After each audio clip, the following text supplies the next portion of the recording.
वेद बातमीचा, लढा सत्याचा, निर्भीड पत्रकारितेचा, राजकारणातील महत्त्वाच्या बातम्यांच्या अपडेटसाठी आजच आपल्या YouTube चॅनलला क्लिक करा आणि रोज अपडेट मिळवण्यासाठी चॅनलला सबस्क्राइब करा. नमस्कार, आपण पाहत आहात वेद बातमीचा 17व्या शब्दगंध साहित्य संमेलनाच्या स्वागताध्यक्षपदी सुरेश बनसोडे यांची निवड.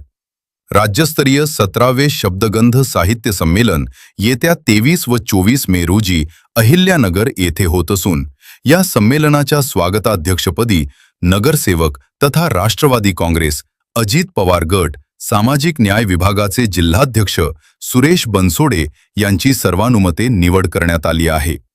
आमदार संग्राम भैया जगताप यांच्या कार्यालयात झालेल्या बैठकीत ही निवड जाहीर करण्यात आली. यावेळी शब्दगंध साहित्यिक परिषदेचे अध्यक्ष राजेंद्र उदागे, कार्याध्यक्ष ज्ञानदेव पांडुळे, संस्थापक सचिव सुनील गोसावी, खजिनदार भगवान राऊत यांच्यासह अनेक मान्यवर उपस्थित होते.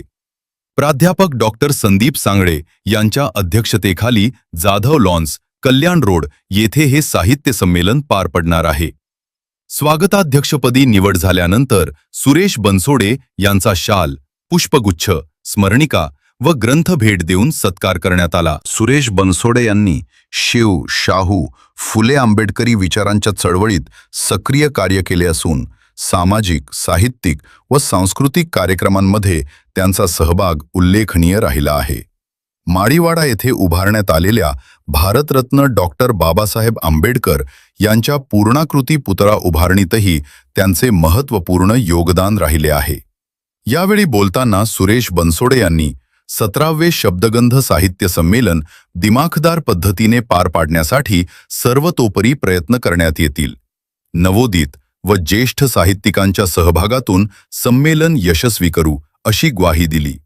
बैठकीस सुभाष सोनवणे, प्राध्यापक डॉक्टर तुकाराम गोंदकर, प्राध्यापक डॉक्टर अनिल गर्जे, बबनराव गिडी, प्रशांत सूर्यवंशी, मकरंद घोडके, बाळासाहेब देशमुख, प्राध्यापक हर्षल आगरे, प्राध्यापक LB जाधव, शर्मिला गोसावी, स्वाती ठुबे, सुरेखा घोलप, विशाल तागड, दत्तू साळवे आदी उपस्थित होते.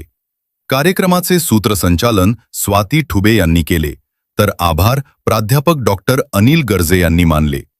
वेद बातमीचासाठी राजेंद्र उंडे व रफिक शेख, अहिल्यानगर. या शब्दगंध साहित्य परिषदेच्या माध्यमातून चालवली जाते सर.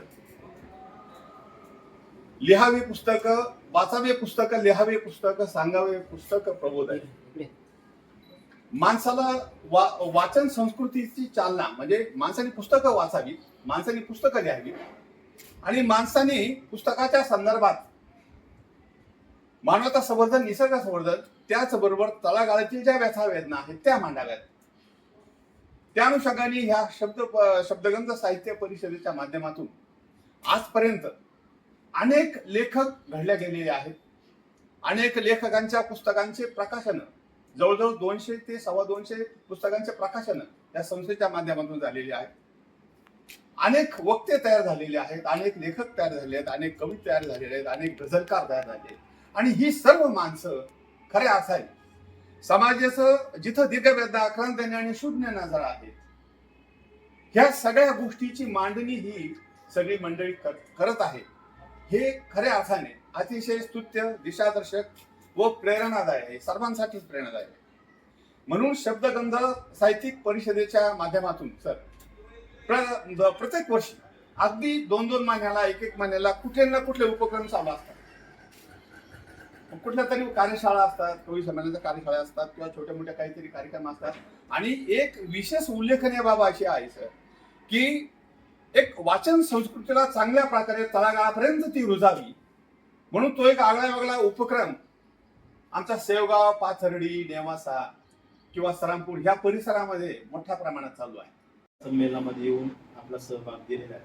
आपल्या मार्गदर्शनाखाली आणि संग्राम भैयाच्या मार्गदर्शनाखाली यावेळीचं संमेलन सुद्धा त्याच पद्धतीने व्हावं अशी आमच्या सर्व कार्यकर्त्यांची इच्छा आहे. मागील काही दिवसापूर्वी आमची कार्यकारी मंडळाची बैठक झाली आणि त्यामध्ये सर्वानुमते आपल्या नावावर सगळ्यांनी शिक्कामोर्तब केलं. अर्थातच त्यासाठी आदरणीय संग्राम भैया यांनी त्यांची पूर्व परवानगी घेण्यात आली आणि आपल्या नावाला आम्ही सर्वानुमते मंजुरी दिलेली आहे. मागच्या आठवड्यातच आपण खरं म्हणजे ही बैठक आयोजित केली होती. भैयांच्या काही व्यस्ततेमुळे आपल्याला ही बैठक पुढे ढकलावी लागत होती. तर या संमेलनाच्या निमित्ताने आतापर्यंत जिथं संग्राम भाईच्या मार्गदर्शनाखाली 15वं संमेलन झालं होतं त्याचे आपण साक्षीदार आहात. तर त्या पद्धतीचा कार्यक्रम आपल्याला सर्वांना मिळून घेता यावा त्या दृष्टिकोनातून आपण सहकार्य करावं. त्याचबरोबर वेगवेगळ्या सत्रामध्ये वेगवेगळ्या लोकांना आपण सहभागी करणार आहोत. एकाचा आराखडा आम्ही सर्वांनी मिळून तयार केला आहे. त्यामध्ये आपल्या संकल्पनेतील किंवा संग्राम भाईंच्या संकल्पनेतील काही लोक असतील तर त्यांना आपण इन्व्हॉल्व करूयात. उद्घाटक म्हणून जो व्यक्ती आपल्याला बोलायचा आहे त्यामध्ये राज्याचा एखादा मंत्री जर समजा आपल्याला बोलवत आहे किंवा एखादा मार्गदर्शक कोणी बोलवत आला तर ते सुद्धा आपल्याला चालू शकेल. त्याचबरोबर इतरही जे परिसंवाद असेल, कवी संमेलन असेल, चर्चासत्र असेल किंवा आसामी घडला असं एक वेगळा उपक्रम यावेळेस ठेवलेला आहे की ज्याच्यामध्ये 2 पद